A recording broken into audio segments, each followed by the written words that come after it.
पाषाण काल, यानी पूरा पाषाण काल का जो 3 भाग था वो 3 भाग में 2 भाग हम लोग पढ़ चुके हैं। निम्न पूरा पाषाण काल, मध्य पूरा पाषाण काल, बाकी क्या है, उच्च पूरा पाषाण काल बाकी है। तो चलिए वहीं से हम लोग शुरू करते हैं। उच्च पूरा पाषाण काल, उच्च पूरा पाषाण काल। उच्च पूरा पाषाण काल को क्या कहा जाता है? उच्च पूरा पाषाण काल को अपर प्लियोलिथिक एज बोला जाता है, लिथिक एज बोला जाता है। अब उच्च पूरा पाषाण काल की क्या कंडीशन है, इसको हम लोग देखें।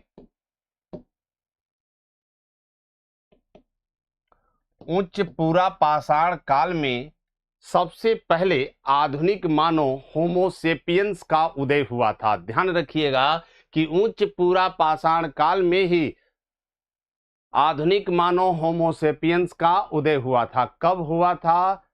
40,000 ईसा पूर्व आधुनिक मानव होमोसेपियंस का क्या हुआ था? उदय हुआ था। तो पहला नंबर ये बात हो गया। दूसरा क्या हो गया कि उच्च पूरा पाषाण काल में ही मानव ने हड्डियों से निर्मित औजार बनाने लगे थे। इस बात को हम लोग लिख लें। उच्च पूरा पाषाण काल में मानव ने सर्वप्रथम जानवरों के हड्डियों से निर्मित औजार बनाने लगे थे, जिसे हार्पून या मत्स्यमाला कहा जाता है।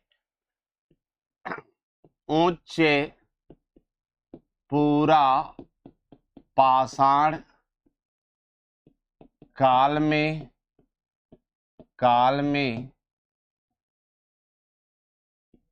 आधुनिक मानव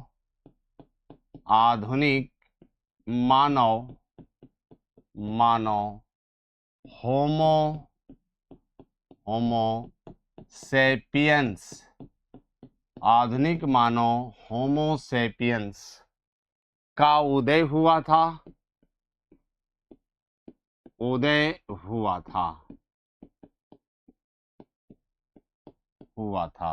और ये कब उदय हुआ था? यहां पर लिख देते हैं 40,000 ईसा पूर्व।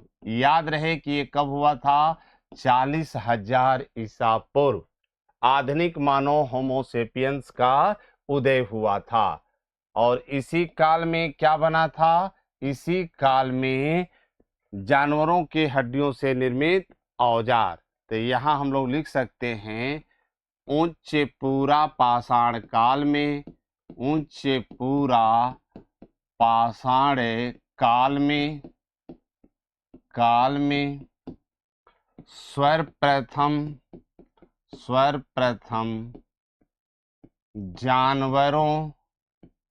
जानवरों के हड्डियों से निर्मित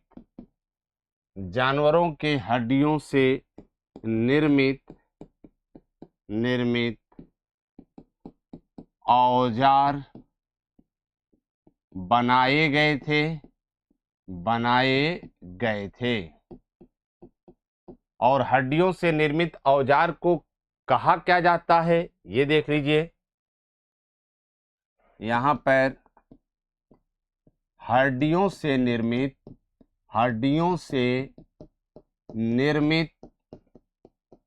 औजार को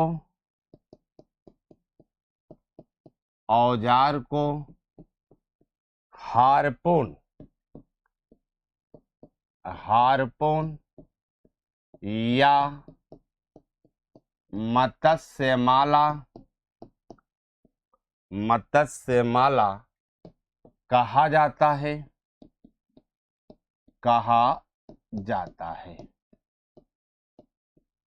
यहां तक क्लियर है भैया? यहां तक किसी को कोई प्रॉब्लम तो नहीं है? ठीक है, चलिए। गुड आफ्टरनून भाई सोनू जी, सोनी। आगे देखते हैं हम लोग। यहां तक कंफर्म है? आगे अब उच्च पूरा पाषाण काल के औजार और इसके स्थल का नाम। उच्च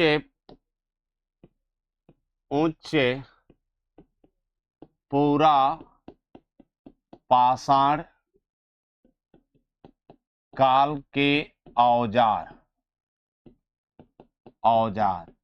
इस काल के औजार का क्या नाम है भाई? इसके दो औजार देखने को मिलते हैं, एक है ब्लेड है और एक तछड़ी है। ये दो औजार उच्च पूरा पाषाण काल के हैं। ब्लेड जो होता है पतला सकरा बारीक होता है, जो जानवरों के जो चमड़े होते हैं उसे चीरने या फाड़ने में काम आता है। वही काम तछड़ी ही करता है। अब स्थल देखा जाए, यहाँ स्थल, ये स्थल कहाँ से मिला है ये सब औजार? तो स्थल में देखेंगे तो रेन गुंटूर कहाँ पड़ता है? ये आंध्र प्रदेश में पड़ता है, आंध्र प्रदेश में है। फिर उसके बाद एक विसाड़ी है, ये विसाड़ी जो है ये गुजरात में पड़ता है, गुजरात हो गया। फिर एक सोरापुर हो गया, सोरापुर, ये सोरापुर आपको कहाँ पड़ता है? कर्नाटक में, कर्नाटक में। याद रखिए, एक सोलापुर है जो महाराष्ट्र वाला है, ये सोरापुर है कर्नाटक वाला है। ठीक है भैया। फिर उसके बाद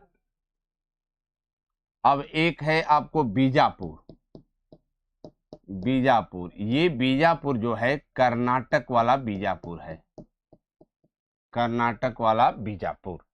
तो उच्च पूरा पाषाण काल के औजार का नाम ब्लेड और तछड़ी है, और स्थल है रेनगुंटूर आंध्र प्रदेश है, विसाड़ी गुजरात में पड़ता है, सोरापुर कर्नाटक में है, बीजापुर कर्नाटक में है।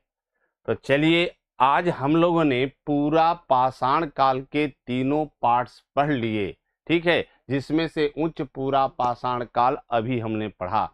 अब आगे हम लोग बढ़ते हैं। अब हम लोग पढ़ेंगे मध्य पाषाण काल, मध्य पाषाण काल। और मध्य पाषाण काल को क्या कहा जाता है? तो मध्य पाषाण काल को मेसोलिथिक एज बोला जाता है, ठीक है। और इसका समय कब से कब तक है? याद होगा आपको कि इसका है 10,000 BC से लेके 4,000 ये BC तक इसका पीरियड है, शासन काल है, यानी अवधि है, शासन काल नहीं अवधि, ठीक है। अलग अलग जगहों पर अलग अलग स्रोतों में अलग अलग मिलता है, जो एथेंटिक है, जो प्रमाणिक है, वही समय हमने लिखा है। अब देखिए मध्य पाषाण काल के कंडीशन को देखिए, तो मध्य पाषाण काल में क्या होने लगा था। सबसे पहले ये जाने कि मध्य पाषाण काल के स्थल हैं, इसकी खोज सर्वप्रथम किसने किया, किन क्षेत्रों में मध्य पाषाण काल का क्षेत्र पाया गया है। तो हम लोग लिख सकते हैं यहाँ पर 1867 ईस्वी में CL कार्लाइल महोदय ने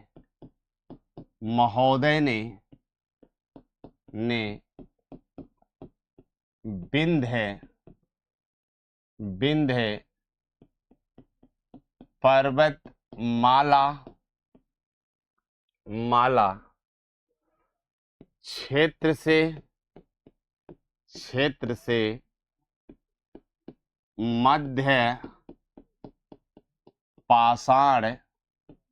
मध्य पाषाण काल की खोज किए थे, खोज किए थे।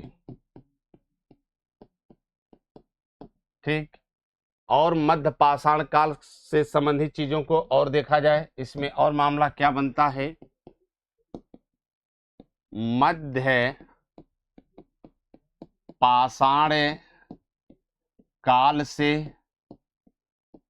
से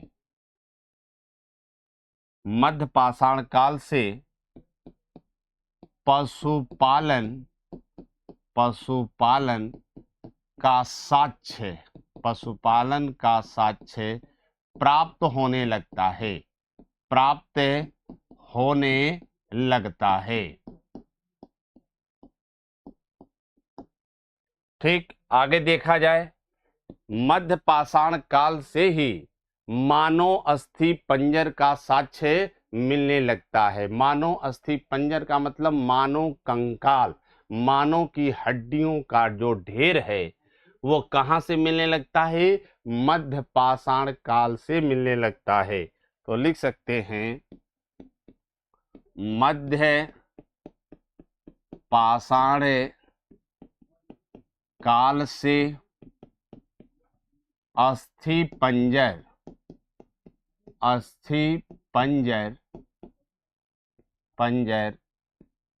या मानव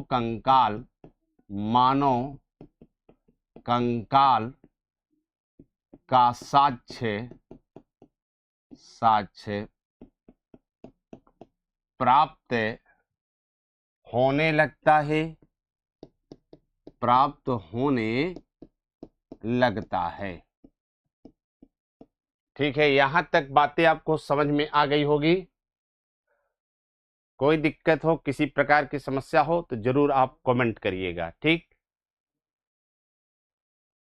आगे बढ़ते हैं हम लोग।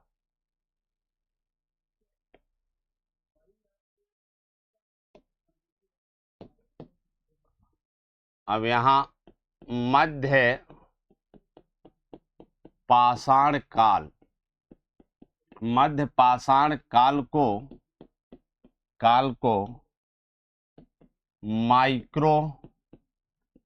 माइक्रोलिथिक एज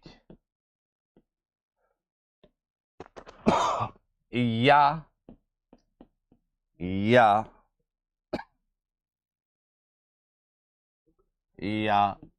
सूक्ष्म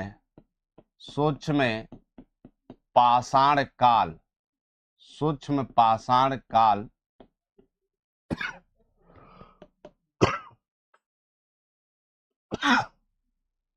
सूक्ष्म पाषाण काल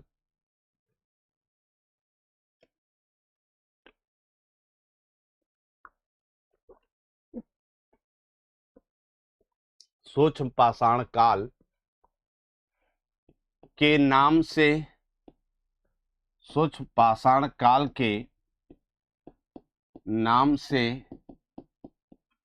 जाना जाता है। इसे माइक्रोलिथिक एज या सूक्ष्म पाषाण काल के नाम से क्यों जाना जाता है?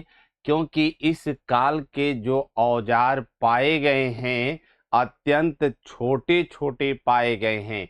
1 सेंटीमीटर से लेके 8 सेंटीमीटर तक के औजार पाए गए हैं। छोटा औजार जरूर है लेकिन मारक क्षमता में अन्य औजारों की अपेक्षा काफी उपयोगी है। इस बात की चर्चा हम लोग कर दें। इस काल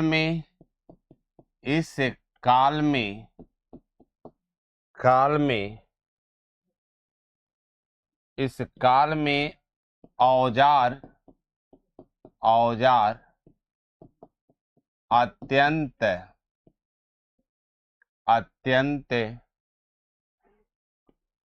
छोटे छोटे पाए गए थे। यानी छोटा औजार मिलने के कारण ही इसे माइक्रोलिथिक एज कहा गया है।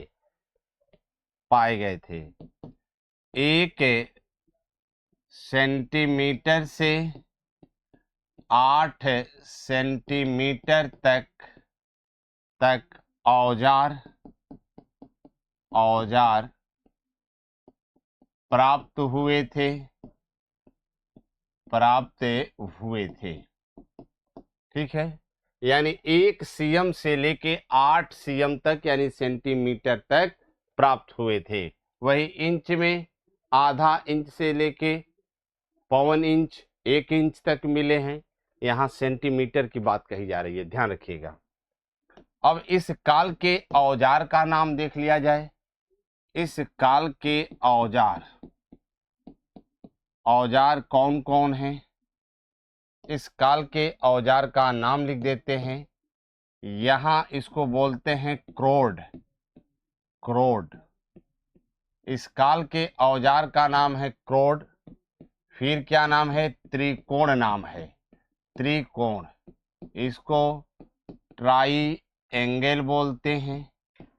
फिर उसके बाद नुकीला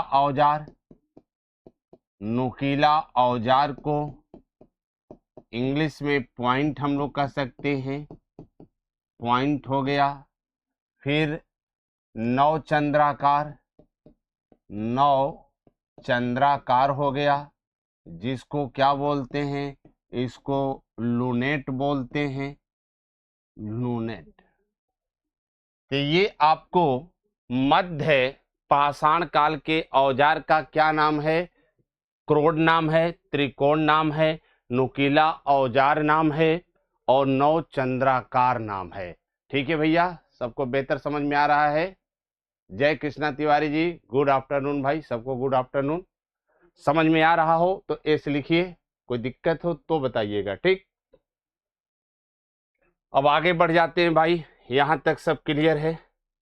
अब इसके स्थल, मध्य पाषाण काल के स्थल कौन कौन हैं?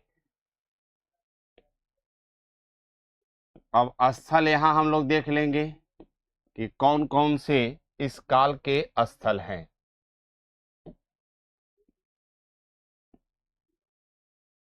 स्थल का नाम हम लोग लिख लेंगे। यहाँ बागौर है, बागौर कहाँ पड़ता है? तो ये राजस्थान में पड़ता है, ये बागौर। ठीक, उसके बाद कौन सा है? लखनाज है। ये लखनाज जो पड़ता है ये गुजरात में है, तो गुजरात हो गया। फिर उसके बाद ये आदमगढ़ जो है ये मध्य प्रदेश में है, मध्य प्रदेश के होशंगाबाद जिले में पड़ता है। फिर सराय नहर राय और कहाँ है? दमदमा है और महदहा है, महदहा। तो यहाँ पर ऐसे कर सकते हैं कि ये तीनों कहाँ मिले हैं? ये तीनों आपका जो क्षेत्र है ये आपको प्रतापगढ़ में है, प्रतापगढ़। और प्रतापगढ़ कहाँ है? उत्तर प्रदेश में। ठीक है भैया, तो यहाँ मध्य पाषाण काल के स्थल बागौर, लखनाज, आदमगढ़, सराय नहर राय, दमदमा, महदहा। ठीक है, ये स्थल हो गया। और भी इसकी विशेषता है जो अभी हम बताते हैं। ठीक, आइए इसकी विशेषता के बारे में और चीजें क्या मिली है। मानव ने सर्वप्रथम, याद होगा कि मानव ने सर्वप्रथम किस जानवर को पालतू बनाया था? कमेंट करके आप बताइएगा कि मानव ने सर्वप्रथम किस जानवर को पालतू बनाया था। और ये भी जान लीजिए कि मध्य पाषाण काल से ही क्या मिलता है? पशुपालन का साज। सबसे पहले पशुपालन का प्राचीनतम साज कहाँ से मिलता है? मध्य प्रदेश में जो होशंगाबाद जिला है जिसमें आदमगढ़ है, वहां से क्या मिलता है? पशुपालन का प्राचीनतम साज।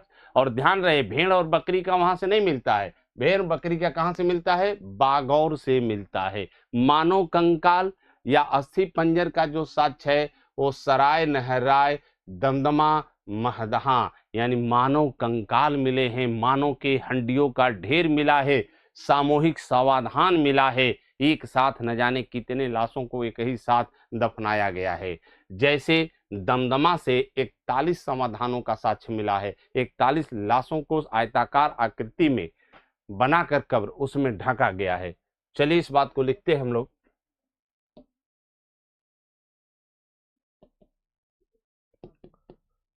पशुपालन का प्राचीनतम साक्ष्य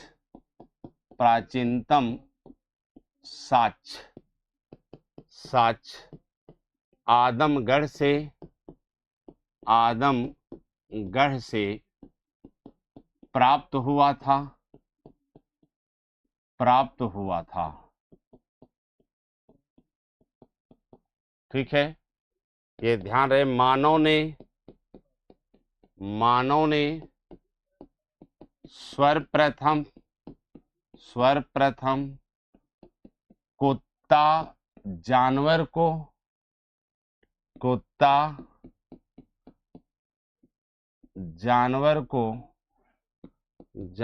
को पालतू बनाया था। ठीक, यहां पर लिखें भेड़ और बकरी का प्राचीनतम साक्ष्य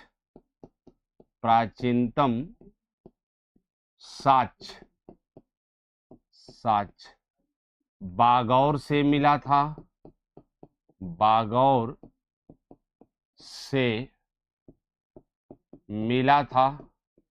ये ध्यान रखिए कि भेड़ और बकरी का पूछेगा तो आप क्या लगाएंगे? बागौर लगाएंगे। फिर आगे देखिए, मानव कंकाल का साक्ष्य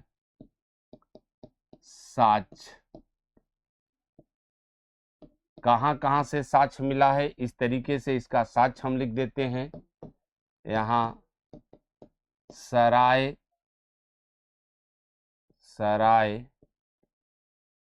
नहर राय हो गया, फिर दमदमा हो गया, फिर महदहा हो गया। ये 3 जगहों से, ध्यान रहे, ये 3 जगहों से क्या मिला है? मानव कंकाल का साक्ष्य मिला है।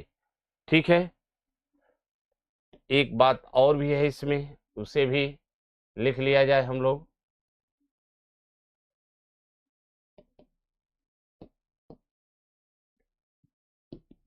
इकतालीस समाधान का साक्ष्य दमदमा से मिला था। दमदमा से प्राप्त हुआ था।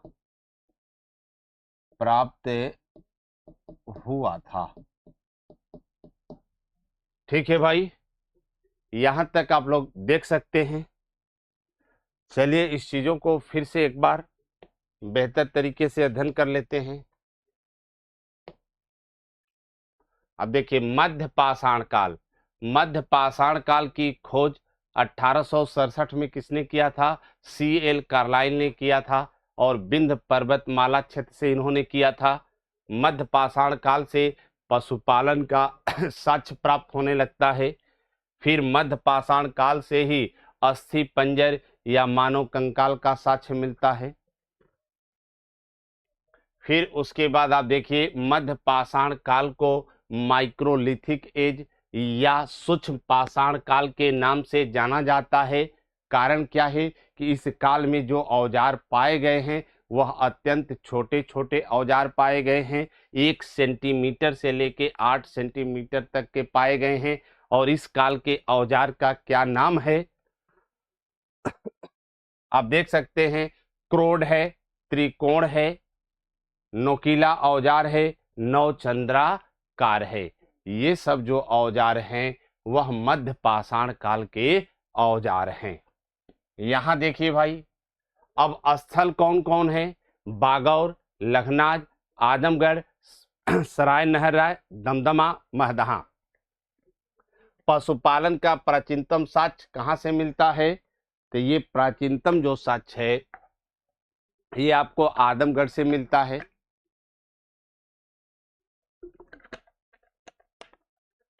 मानव ने सर्वप्रथम कुत्ता जानवर को पालतू बनाया था। भेड़ और बकरी का प्राचीनतम साक्ष्य बागौर से मिला था।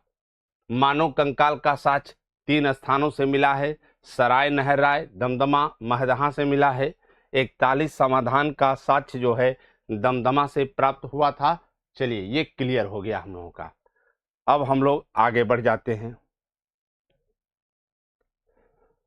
अब हम लोग पढ़ेंगे नौ पाषाण काल। नौ पाषाण काल। नौ पाषाण काल को क्या कहा जाता है? नौ पाषाण काल को नियोलिथिक एज बोला जाता है। इसको क्या बोलते हैं भैया? हम लोग बोलते हैं नियोलिथिक एज बोलते हैं।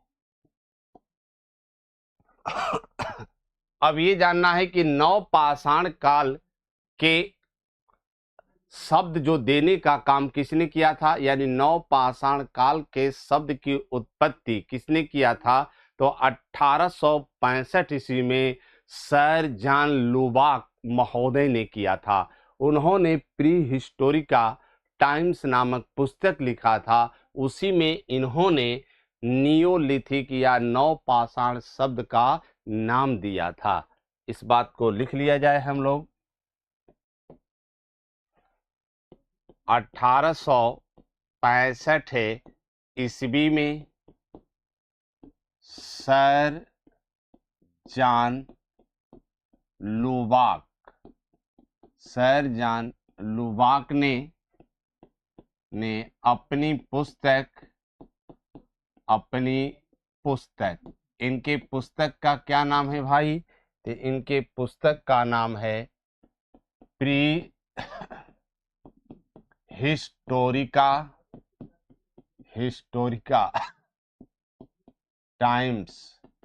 तो प्री हिस्टोरिका टाइम्स इनके पुस्तक का नाम है। और प्री हिस्टोरिका टाइम्स में सर्वप्रथम नियोलिथिक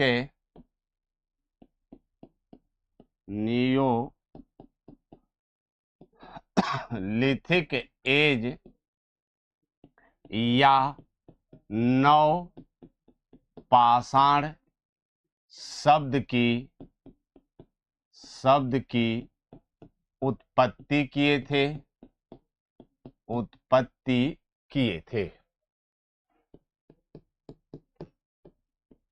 थे। यहां तक क्लियर हो गया भाई। अब इसके बाद हम लोग नौ पाषाण काल का स्थल देख लेंगे, फिर नौ पाषाण काल का कार्य देख लेंगे। ठीक है, यहां पर नौ पाषाण कालीन स्थल, नौ पाषाण कालीन स्थल, नौ पाषाण कालीन स्थल कौन कौन है इसको हम लोग देख लें।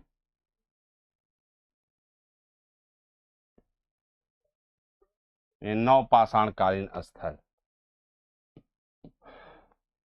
यहाँ आपको एक बलूचिस्तान में मेहरगढ़ है। मेहरगढ़ कहाँ पड़ेगा? बलूचिस्तान में है। फिर आपको बोरजा होम जो स्थल है ये कहाँ पड़ता है? जम्मू कश्मीर में।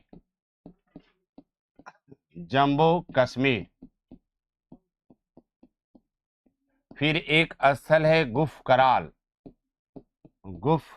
है। गुफ कराल कहाँ पड़ता है? ये श्रीनगर में है, तो श्रीनगर हो गया। फिर उसके बाद चिरांद है, ये चिरांद हो गया। चिरांद कहाँ पड़ेगा? सारण। और सारण कहाँ पड़ता है भैया? बिहार में पड़ता है। कहाँ? बिहार में पड़ता है। ठीक है। फिर उसके बाद कोल्डिहवा। कोल्डिहवा, कोल्डिहवा कहाँ पड़ता है भैया? तो कोल्डिहवा आपको जो पड़ता है यह है उत्तर प्रदेश के इलाहाबाद। प्राचीन नाम हम लोग लिखेंगे इलाहाबाद, वर्तमान क्या हो जाएगा? प्रयागराज। फिर चौपानी मांडो, अब कौन सा है? चौपानी मांडो, चौपानी मांडो हो जाएगा। आपने मांडा का नाम सुना होगा, मेजा मांडा, जो आपको मिर्जापुर परिक्षेत्र वाले में पड़ता है। अब ये उसके नजदीक है, तो वही जो क्षेत्र है चौपानी मांडो के नाम से जाना जाता है। यानी जो वर्तमान में मांडा है वो पहले चौपानी मांडो के नाम से जाना जाता था। तो ये कहाँ है? इलाहाबाद में है, इलाहाबाद।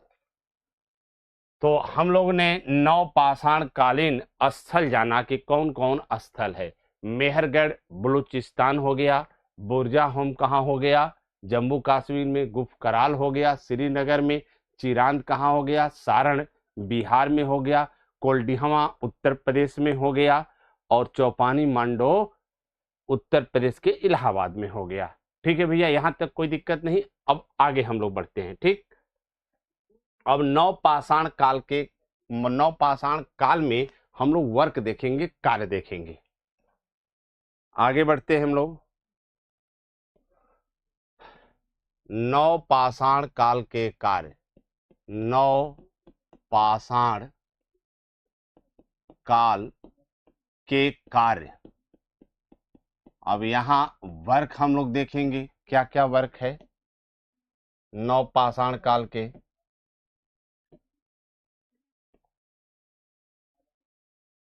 ये कार्य हो गया भैया। कार्य में हम लोग इस तरीके से कार्य की चर्चा हम लोग कर लेंगे कि कौन कौन से इसमें कार्य है।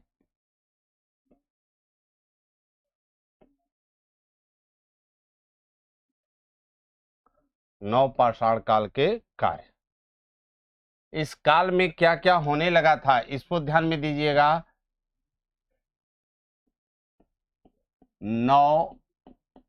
नवपाषाण काल में मानव ने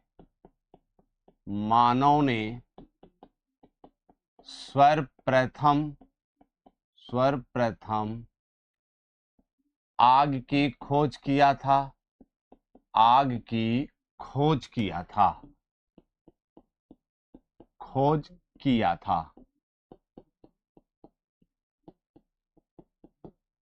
फिर उसके बाद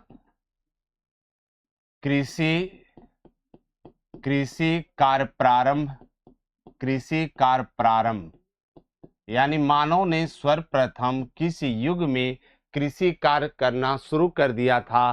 तो नवपाषाण काल में मानव ने कृषि कार्य प्रारंभ किया। जहां कृषि होगा वहां पशुपालन होगा और वहीं पर अस्थाई बस्ती बसाई जाएगी। तो नवपाषाण काल में मानव ने सर्वप्रथम आग की खोज किया था, कृषि कार्य प्रारंभ, फिर बड़े स्तर पर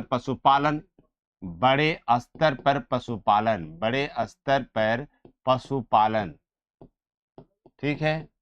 और शुरुआत पूछा जाएगा तो मध्य पाषाण काल, बड़े स्तर पर पशुपालन पूछा जाएगा तो नवपाषाण काल। फिर उसके बाद आगे देखते हैं हम लोग, इसी में वस्त्र निर्माण कला का विकास इसी में हुआ। अब मानो जो नग्न अवस्था में रहता था, अब मानो वस्त्र धारण कर लिया। नवपाषाण काल का मानव एक सभ्य मानव है, वह समाज में रहने लगा है, कृषि कार्य करने लगा है, पशुपालन करने लगा है और अस्थाई बस्ती बसा रहा है। फिर अस्थाई अस्थाई बस्ती, अस्थाई बस्ती का साक्ष्य मिलने लगता है। फिर उसके बाद इस काल में, नवपाषाण काल में, यातायात के लिए, यातायात यातायात के लिए पहिए का आविष्कार, पहिए का आविष्कार। ठीक, इसी काल में मृदभांड, मृदभांड किसको बोलते हैं, कमेंट करके बताइए।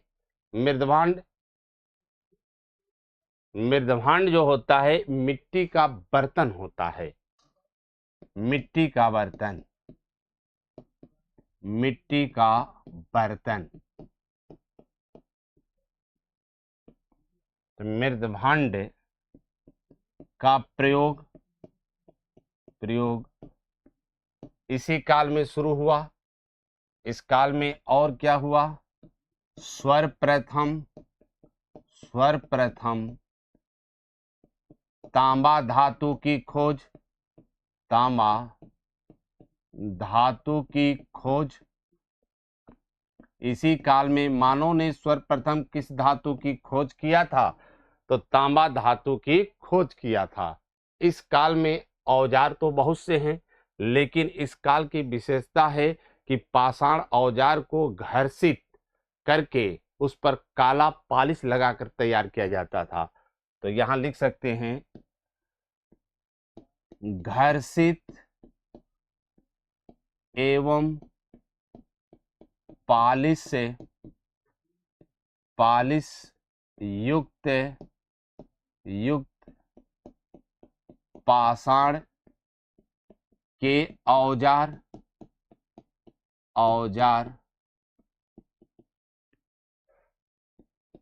बनाया जाने लगा। ठीक, अब उसके यहां पर हम लोग इसके औजार का नाम लिख देते हैं कि इस काल के जो औजार मिले थे, इस औजार का क्या नाम है। बड़े अच्छे तरीके से औजार का आप नाम जानते हैं, जैसे धनुष हो गया, बाण हो गया। इस काल में कुल्हाड़ी हो गया,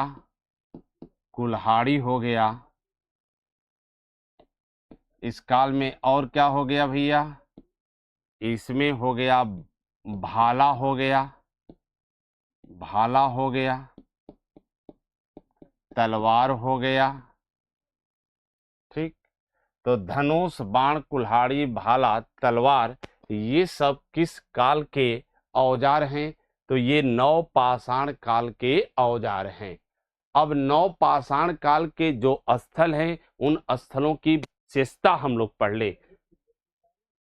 जो हम लोगों ने यहां तक हो गया, देखिए जो जो स्थल की चर्चा हम किए थे यहां पर देखिए।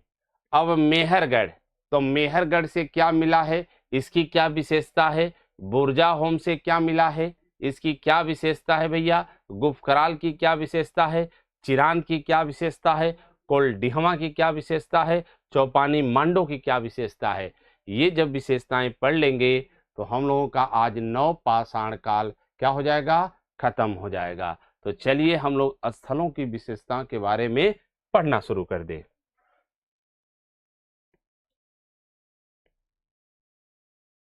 अब देखिए नवपाषाण कालीन स्थल।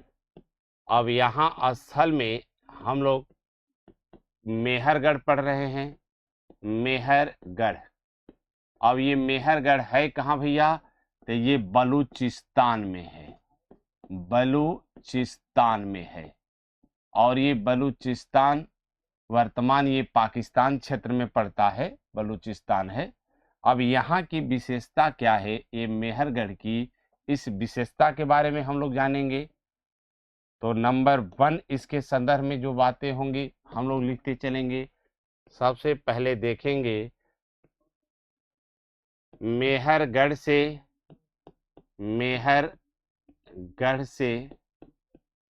कृषि का प्राचीनतम साक्ष्य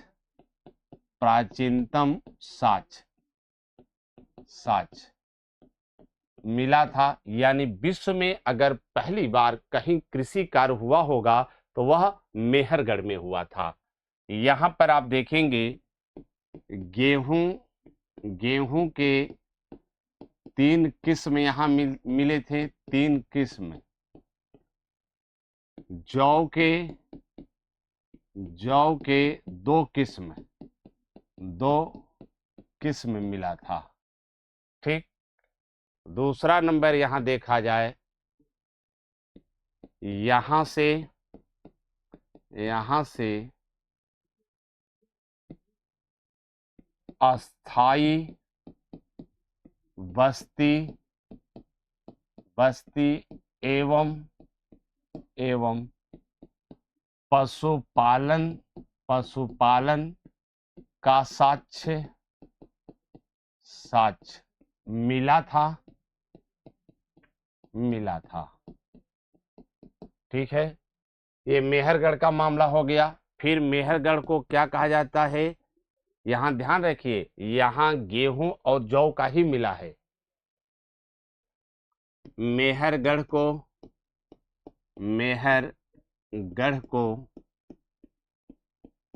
बलूचिस्तान की रोटी का टोकरी कहा जाता है।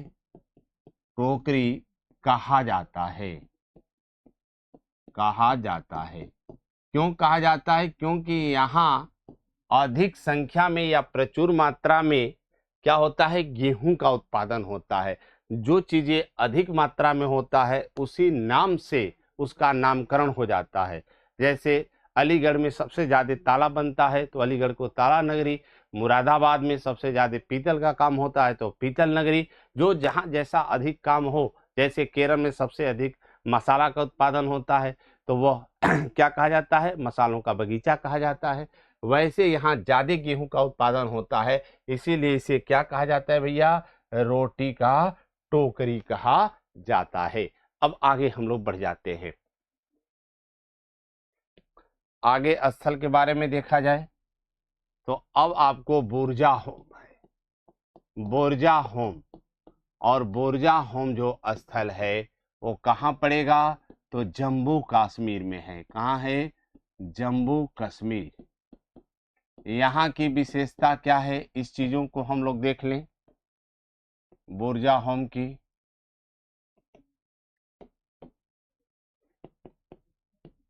पहले नंबर, बोरजा होम स्थल की खोज।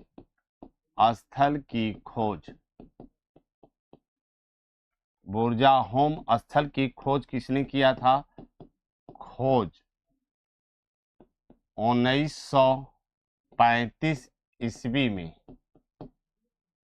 में डिटेरा एवं पीटरसन ने किया था।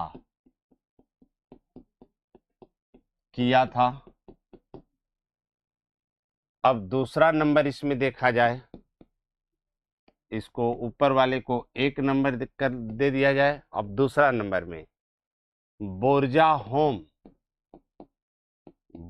होम से गर्तावास मतलब गड्ढा घर, अंडरग्राउंड मकान, गड्ढा घर, अंडरग्राउंड मकान, गड्ढा घर मिला था। ठीक। अब यहाँ और क्या मिला है, ये याद रखिए कि बोरजा होम के कब्रों में उत्खनन हुआ तो यहाँ पर मनुष्य के साथ कुत्ते दफनाने का साक्ष्य मिला है। इस बात को लिख दें। बोरजा होम के कब्रों में, बोरजा होम के कब्रों में मनुष्य के साथ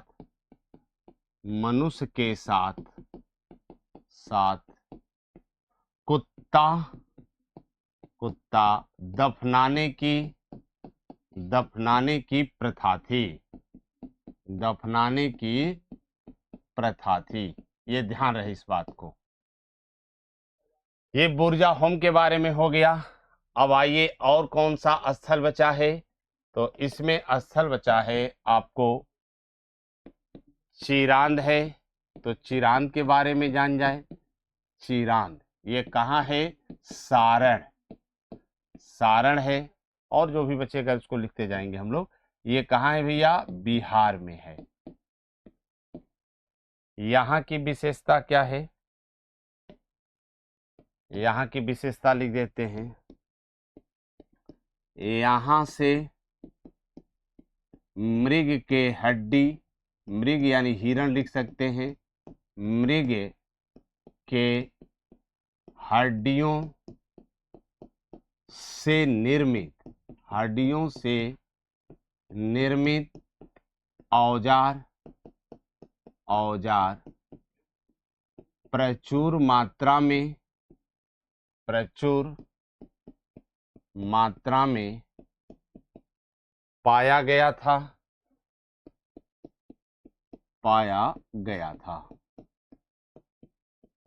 अब यहाँ पर देखिए, ताम्र पाषाणिक काल से नव पाषाण काल तक के, ताम्र पाषाणिक काल से नव पाषाण काल तक के उपकरण प्राप्त हुए थे। इसका मतलब ये है कि जो आपको चिरांद है ये ताम्र पाषाणिक काल के भी समय का है और नव पाषाणिक काल के भी समय का है। ठीक है, आगे हम लोग बढ़ जाते हैं।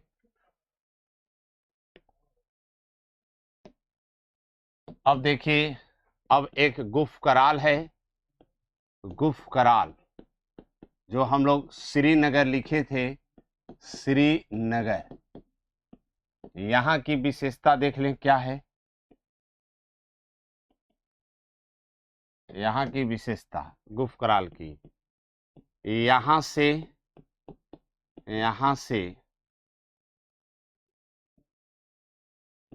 हड्डियों से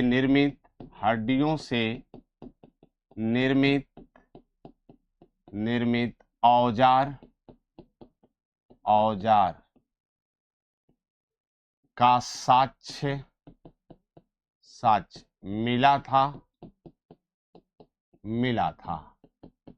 ठीक है, और उसके बाद यहाँ से कृषि संबंधित उपकरण, जो कृषि में उपयोग वाले जो औजार है, तो यहाँ से कृषि उपकरण, कृषि संबंधित उपकरण का साक्ष्य मिला था। फिर उसके बाद हम लोग आ जाएं कोल्डिहवा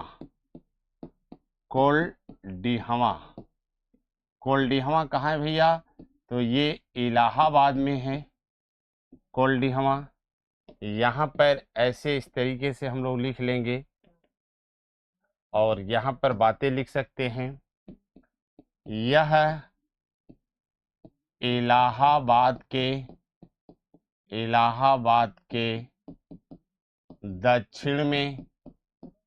दक्षिण में बेलन नदी के किनारे नदी के किनारे किनारे अवस्थित था। फिर उसके बाद यहाँ से विश्व का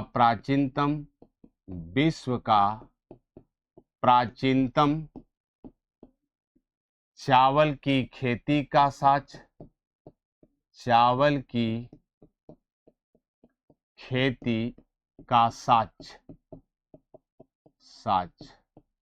मिला था। और ध्यान रहे इस बात का कि नए शोध अब आपको कोल्डिहमा न मान के आपको लहुरा देव मानता है। तो नए शोध के हिसाब से यहाँ लिख देंगे, नोट में लिख देंगे बातें, नोट नए शोध के अनुसार लिख दें, नए शोध के अनुसार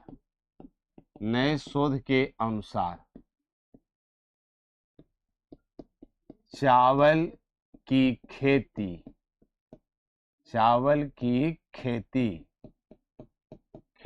का प्राचीनतम साक्ष्य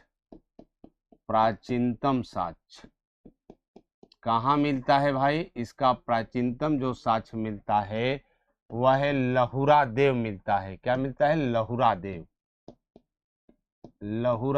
देव मिलता है। लहुरा देव कहाँ है? संत कबीर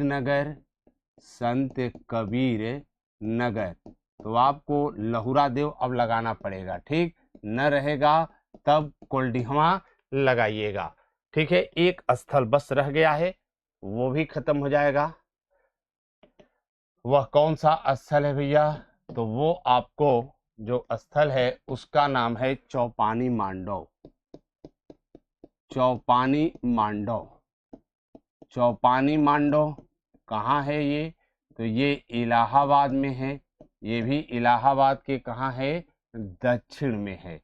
यहाँ की विशेषता देखा जाए कि क्या इसकी विशेषता है, सीधे इसकी विशेषता हम लोग लिख देते हैं।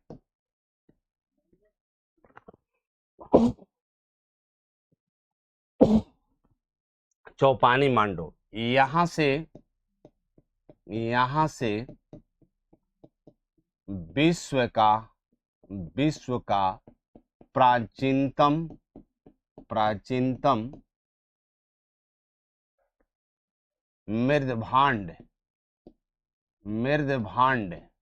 मृदभांड को क्या कहते हैं? मिट्टी का बर्तन।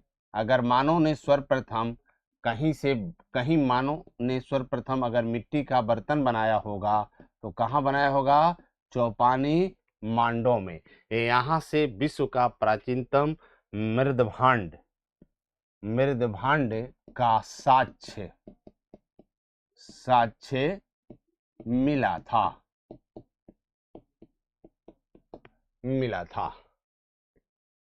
तो इस तरीके से हम लोगों का नवपाषाण काल का जो चैप्टर था वह समाप्त हो गया। एक बार सिर्फ रिपीट कर देते हैं चीजों को।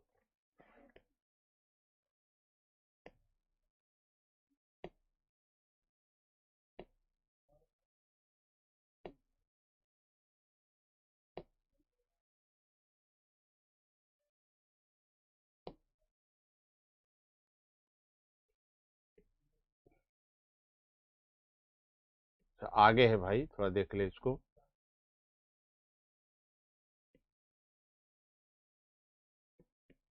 चलिए ठीक है, अब चीजों को देखिए। नवपाषाण काल में हमने कहा था कि नवपाषाण काल के जो मानव है वह सभ्य मानव हो गया है, कृषि कार्य करने लगा है, पशुपालन करने लगा है, अस्थायी बस्ती बसाने लगा है, और यहाँ तक कि वह अब नग्न नहीं है बल्कि वह वस्त्र पहनने लगा है, पके पकाए भोजन करने लगा है। ठीक है, इसी के साथ आज का प्रागैतिहासिक काल समाप्त होता है। कल हम लोग सिंधु सभ्यता के बारे में पढ़ेंगे। Okay, thank you.